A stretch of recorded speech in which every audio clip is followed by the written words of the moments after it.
Hello everybody, how you doing? This is Matt from Code Tech Tutorials. What I'm going to show you today has to do with a little bit of magic. I played this game since I was about 11, I think, and I've always loved it. It's a great game. So much fun. Learned so much from it, etc., yada yada. What I want to show you though is how to tune your decks solo. Play test them solo. You can go get a friend together, you can do it online, all that, but you just got yourself, me, myself, and I, and you want to play test some decks and improve them, here's a way you can do it. Tokens, dice, set all those off to the side for when we need them. Put them slightly in view. Okay, so what you do is you take two decks. I've got two decks here. This one, these are commander decks. So this is specific to the commander 1v1 format. It would be a real pain to do a group game like this, so stick to 1v1. There we go. So this deck is playing Rolsk, Apex Hydrid, as their commander. And we've got all the cards. And we're just going to give them a shuffle. There are some expensive cards in here. I haven't got this sleeved yet. But my Rolsk deck here is relatively new. So that is why I want to play test it and tune it. I'm going to set it over here so that it's its deck. Now the concept, and there's his commander zone. Okay, so before I talk about this next deck, I'm going to talk about the concept. The concept here is you play the decks against each other, and you pretend as much as you possibly can that they're different people. So no knowledge of the other person's hand unless you've seen it somehow, and that sort of thing. That's very important, otherwise you're going to get skewed results. Pretend you don't know the other person's cards unless they've shown them to you. This other deck is Sol'Kanar the Swamp King. Is it focusing? Old school card, very shiny. I don't know if you can see how cool it is, but this is a demon deck. It's 3-colored. I'm not going to go over the rules of Commander. If you want to look up the rules of Commander, go ahead and look them up. And I've got some double-sided cards that are in the deck off to the side, just in case I draw them. So this is a demon deck. This deck has been a lot of fun to play. I don't see many demons there, but not a demon, but OP. Thrax. I got Master of Cruelties. Well, you'll see the rest. This is basically a demon deck. So demon versus Rolsk. Sol'Kanar the Swamp King versus Rolsk. And we're just going to shuffle them up. This is probably going to be a pretty long video. I don't know if I'm going to fast forward or edit much, but basically I'm going to play these decks out against each other and talk about some of the techniques you can do to update them as I go, because there are certain things you can do. I mean, when you're playing against your friend or some other player, you're kind of, you just have to play out the game or concede or whatever. But when you're playing like this and it's just you, there's some tricks you can do to sort of edit your deck on the fly. If your whole interest is improving your deck, testing out cards, you can kind of deck change on the fly. Like if you draw a card and it's just complete garbage, and every time you draw it's complete garbage, you can hot swap it out for something else in this type of mode and know that your deck is better, you're improving your deck. This is play testing decks against each other, your own decks in theory, in the interest of upgrading them and making them better. So let's see who goes first. We're going to do some 12-siders. Rolsk gets that's 11. And this guy gets a 11. Whoa, what are the odds of that? Let's try again. 3 and a 10. So Rolsk goes first. Alright, now my camera stand is in a weird spot, so I guess I'm just going to deal with it. You're going to see my arm reach across like this every time I draw. It's weird, doesn't it? Oh, look at that arm tentacle. Alright, 1, 2, 3, 4, 5, 6, 7. So you generally want to follow the rules. There's that guy's hand, and here's the king hand. Sol'Kanar the Swamp King, and drew exactly 7.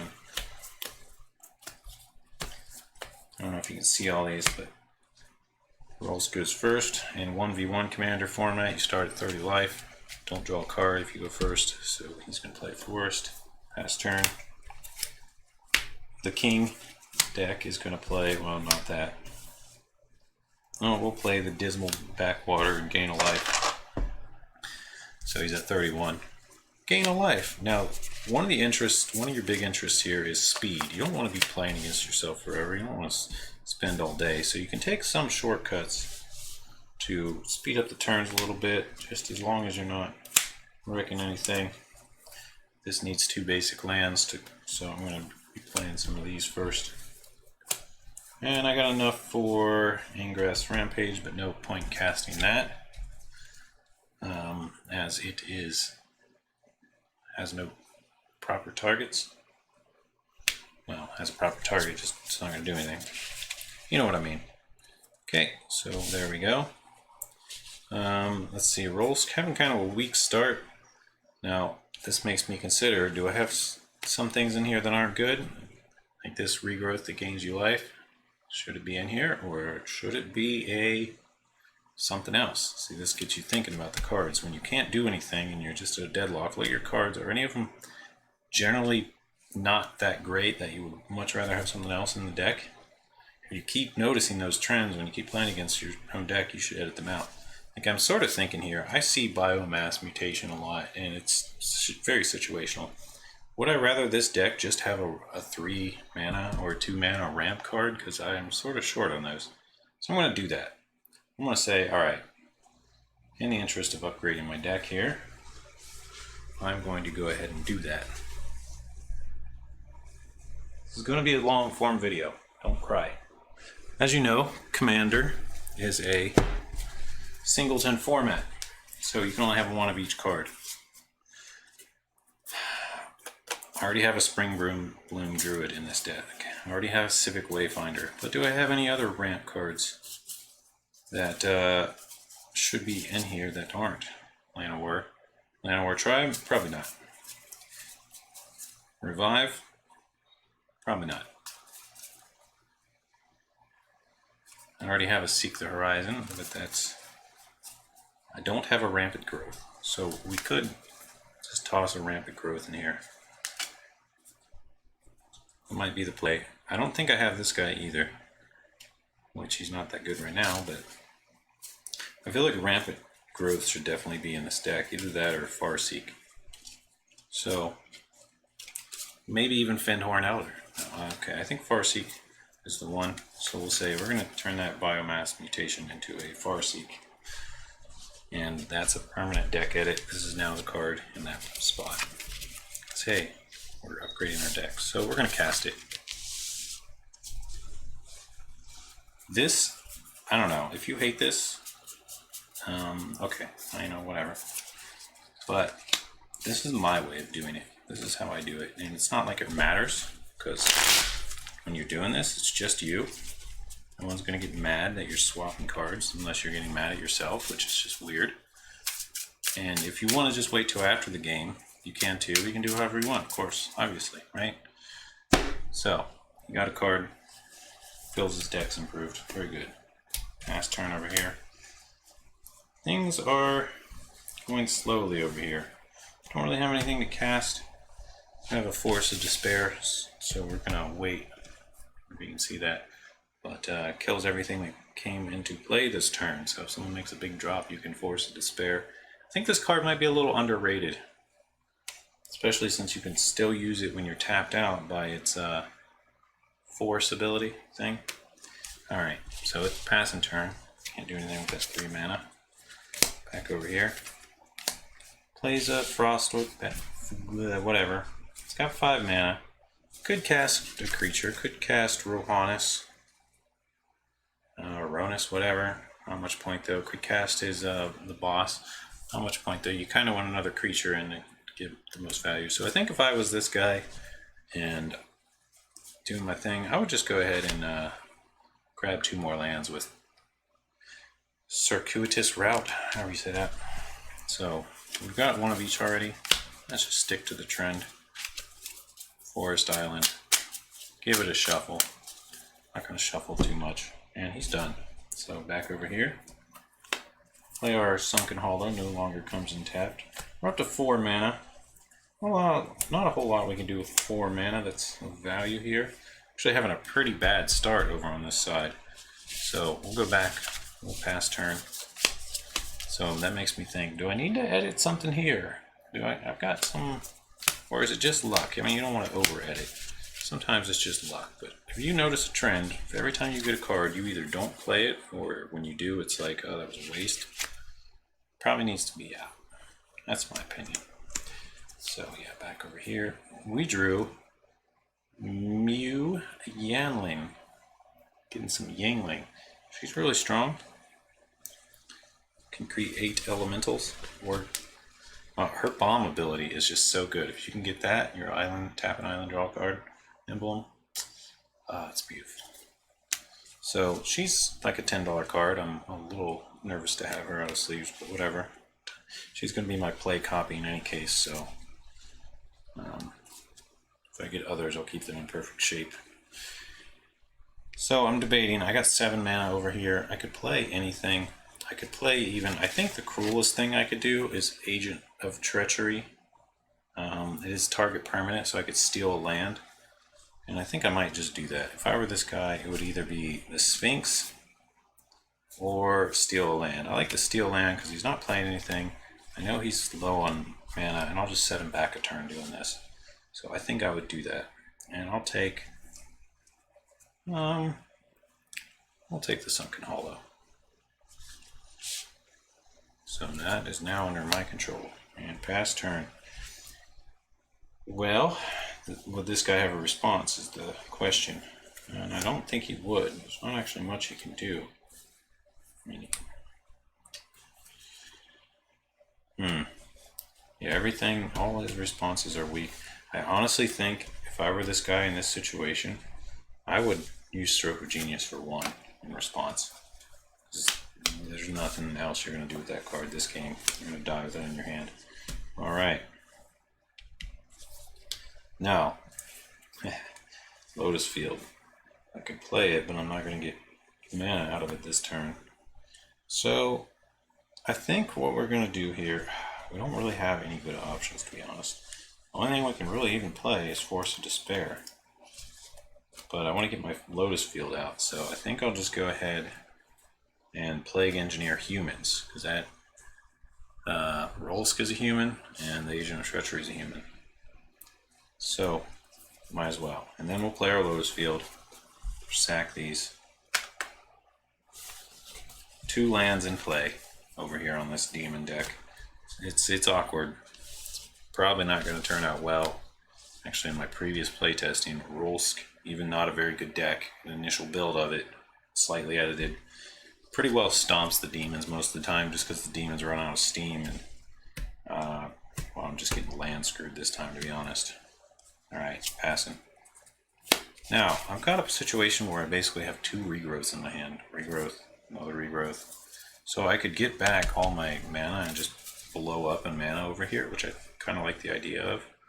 But I also want to put the pressure on, is what I would be thinking too. So maybe I can do a mix of both. Maybe I'll go ahead and see, how much mana do I have? 4, 8, total of 8. So this is 3. We could Pulse of Murasa with 3, or Regrowth with a 6. I think, well, yeah, we want to get the Sphinx out, so let's go ahead and just do that. Tap all 8, play the Sphinx, play a Regrowth on Circuitous Route. And that'll be this guy's turn. So back over here to the demons. It's not drawing what he needs at all. It's having a really rough game. Sire of Insanity, pretty useless. Demolish, pretty useless. Master of Cruelties, pretty weak. Don't even have the mana. Force of Despair. You know what? Hold on, let's back it up. Seeing that Magosi and seeing that this guy's in a tight situation, if I were this guy, honestly, I would Force of Despair that Magosi. And to do that, you would have to exile a card. I think the one to do is the Sire of Insanity here. So that would be at the end of Roll's turn. Now his turn. All that. Looking pretty weak. Swing with this 2/2. Agent of Treachery is only a 1/1. So that would take this guy down to 20 8. So I'm at 30 life, which is the 1v1 commander. I think that's right. So there's his life, 28.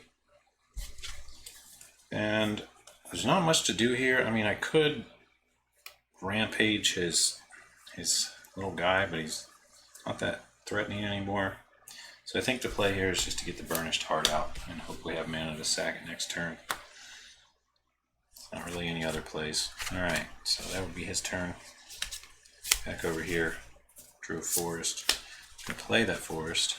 It's pretty much an island. Alright, so we got 9 mana. We could use, let's see, 4 and a 5. Or let's see, a 4 and a 5. We'll do that.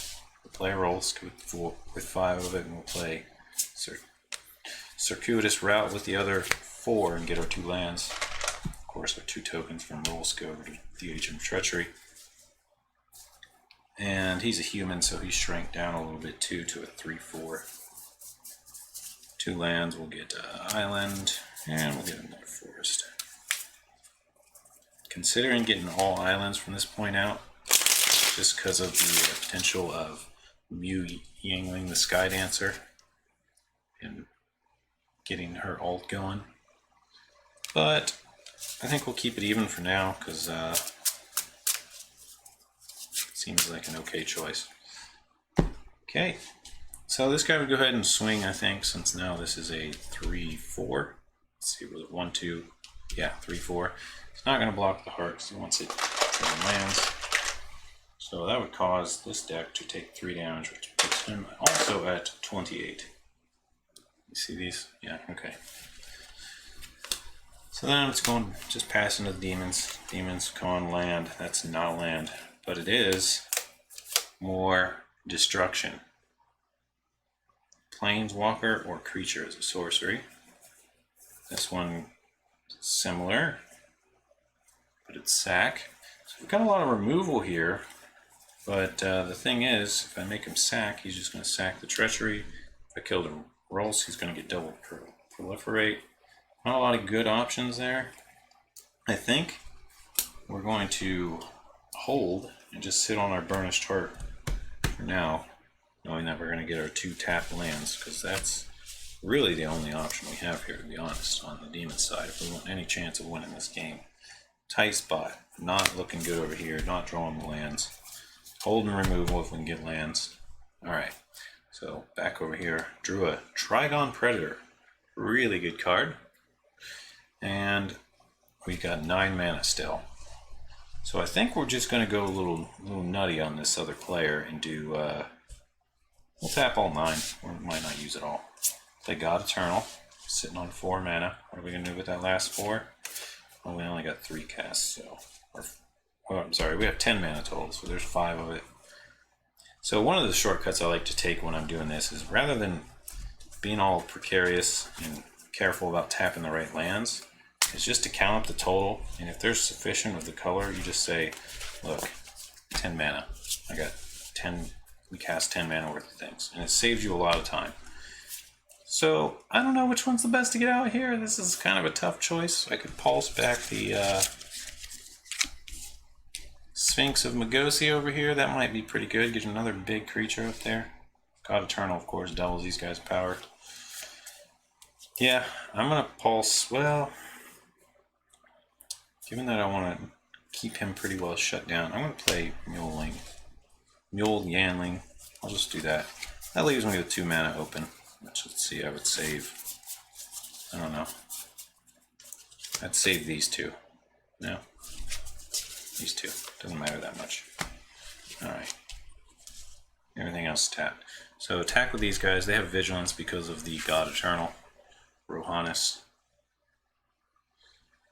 And, yeah, we just swing. Block the Agent of Treachery here, of course, and sack it. So, yeah, that would block. That at least stops some damage. Sacks it, gets what he needs. So we'll get a swamp, and we'll get a, I guess, a mountain. That helps. Now, if we can just manage to top deck a land too, that would be really good. So, pretend we offer cut, and he cuts it. The Rolesque gets by with an 8 damage. 6 damage. It's got -1 from the engineer. So, puts this guy down to 22. Alright, and then he passes turn to the demons. Oh wait, not yet. I forgot all about the Planeswalker.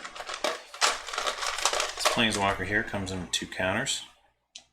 We're going to negative down the Plague Engineer with its first ability to get 2 more loyalty counters. And then we're past the turn to the demons. Demons top decks a Simgar's Command, which is actually quite good at this point. Can get almost a 2-for-1 here. But -3 isn't quite enough to kill anything over here, but we could get rid of that Planeswalker. Could also get rid of the Planeswalker with the sack of Planeswalker, which I think is the right choice here. If we do that, we'd still have 4 mana. Alright, let's do it. Sack of Planeswalker. Gotta get rid of that Yulin before she becomes a real problem. Probably a good choice, and of course we're unaware of the other person's hand, so we have to pretend like we don't know about this or the Trigon. Just block that out. He's got 2 cards in hand, so that's all we know. So we got 4 mana left. We could play, well, these guys are out. Cruelty and Simgar's Command. Swamp King, can't quite get him out yet too. I usually like to get the Swamp King out first for the life gain, but this game it just hasn't happened. Now I don't know what to do. This is actually pretty tough. I feel like I want to kill something. The Agent of Treachery is sort of a problem. Because, well,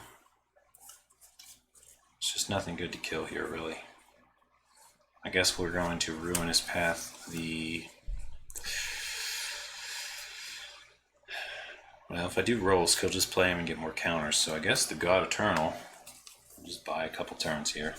And he's going to put him 3rd from the top, because that's what happens with this card. Oops, I'm not supposed to look at those. Don't cheat. Alright. So he's done after that. He's going to pass turn. And he drew a Horizon Chimera. Okay card. Alright, so I think we're going to start over here with the old, let's see, 1, 2, 3, 4, 5, 6, 7, 8, 9, 10, 11 mana. 11 mana. So we use 3 of it, down to 8 left. Cast Pulse of Murasa. That also gains us 6 life. Just drop another 6 over here. We can get anything back, anything at all, and we still have 9 mana. I think we're going to get the Sphinx of Magosi and play it and just try to end out this game. So we got 3 mana left. We'll play a Trigon Predator. So there's our 11 mana. Did I count that right? 1, 2, 3, 4, 5, 6, 7, 8, 9, 10, 11. Okay, 6, 3. No, we don't have enough. We only have 2 mana left, so it's not enough to do anything. We'll sit on those open. Alright, and then we're going to all-out attack yet again with Rolsk and Agent of Treachery. I think this guy has to take it. I mean, can't really lose the negative on the humans. So he's going to take 3, 4, 5, 6 damage, which takes him down to 16. Alright, not looking so good over here, but it's his turn, so maybe something happened. We drew a Darksteel Plate. Not all that useful at this stage in the game. We're kind of in bigger trouble. There are no good options for us, to be honest, at this point. It is really rough. I guess we play the Solkanar. And we sit on our 1 mana and pass turn. This guy with his 11 mana has got plenty of stuff to do. Got flyers that can just go right on through. So I think he'll do that. He'll swing the flyers. 6, 9, for a total of 9. And we really have no choice over on the demon side but to take that, so he's down to 7. So I'm thinking, should I be hot swapping these? Like, some of these cards are just not coming in handy at all. So I could potentially upgrade this deck's power by hot swapping some of the more useless things. Now, this is really hard choices to make. In general, you want to, like Darksteel Plate. I've seen it pretty much win games, yeah. But in my scenario right now, it's not good. So I think I want to keep this because it's kind of one of the, almost a theme of the deck. You get an indestructible Solkanar and he's just out all game doing work. But I could potentially get rid of Master of Cruelties. He's kind of cool too, though. I sort of want to keep it. Demolish could probably go for something better. Tyrant Scorn I kind of want to keep. So I think Demolish would be the one to hot swap out, if anything. I already do have another Pillage in this deck. So there's a couple other land destruction options, but I don't know. I'm going to wait on that. Maybe there's a cheaper option. Just the Landy is not very good against Rolsk, but it can be really good for taking out problematic lands in Commander games, so that's why it's in there. Well, this guy, yeah. So, anyway, back to the game. Rolsk, take his turn. What do we got? Still got the 11 mana. I've got up to 11, so if we tap it all. We're not going to actually tap it all, but we'll play Civic Wayfinder. 1, 2, 3. Get a land. I'm going to get it off the bottom. I'm going to play it. I'm not going to shovel since I got it off the bottom because I don't feel like it. See, that's something else you can't get away with. But also, you might argue that it changes the randomness of your deck. It's one card in like an 80 card deck. I don't care right now, alright? I don't want to shuffle this non-sleep deck. So that's, you know, I'm not too concerned. Play the Trigon Predator because why not? And I'll save the rest of my mana. Potentially Flash and Horizon Chimera. So that's what this guy would do. And then he'd be done. Elf Warrior Druid, not a human. Okay. Here we go. So potentially this guy's last turn plays a Bloodfell Caves, comes to play tapped, gives him a life. What are we gonna do? I think the thing to do here is Silumgar's Command. To negative down the Trigon Predator, and I don't know, we're dead. Maybe we'll bounce the Sphinx. Yeah, so we'll do that. We could do it at instant speed during his turn or something, but what if he tries to buff? Well, I guess we could do it in response to the buff. So yeah, we'll hold it, and we'll hold our creatures and let him go. Oh, at the end of turn he's going to flash in this guy and draw a card, gain a life from the Horizon Chimera. And of course, the God Eternal's back in perfect timing to just absolutely slam the field. Doubles all his creatures' power. And of course, you can't counter it with Silumgar's Command because it is counter target non-creature spell, so that's rough. But he's going to go ahead and use it anyway. -3 down the Trigon. Bounce Magosi, which I'm sure he'll just play again after combat, but let's figure out this combat. 6 trample in the air, 6 trample in the air, 6 trample in the air. Don't even have any air blockers over here. That's enough to kill him. So, game goes to Rolsk, and what a playtest. What a playtest. What should I swap? Is there a better card than this? I know this isn't a very good card. There's probably something that has more options. So that's the kind of things you can check out. And this coming into play tap land didn't exactly help. Maybe there's a better land I could put in here. This is the kind of information you can get playing decks against each other. There you go. That's the video. That's how you can do it. Any questions? Drop them below. And yeah. Careful not to spend your whole day playing Magic against yourself. I usually take my lands and my spells. I'll grab a few more spells. Oh, there's lands in there too. And give them a good shuffle. That way they're not all. This is a land clump right here. So don't want them to stay clumped as I put my deck back. It's just a quick thing you can do when you're cleaning up to not have those giant clumps.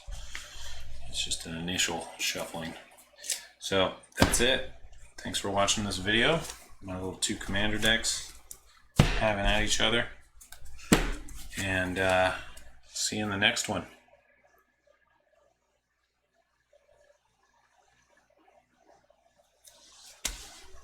Don't forget to like, comment, subscribe, do tutorials, talks, all sorts of stuff. So focused on self-improvement here on this channel and just really getting good at technology, getting good at coding, and learning how to make logical decisions in your life. Is that a contradiction, given that I'm playing Magic and against myself, which is like, seems like a big waste of time? Not if this gets a lot of views. Huh?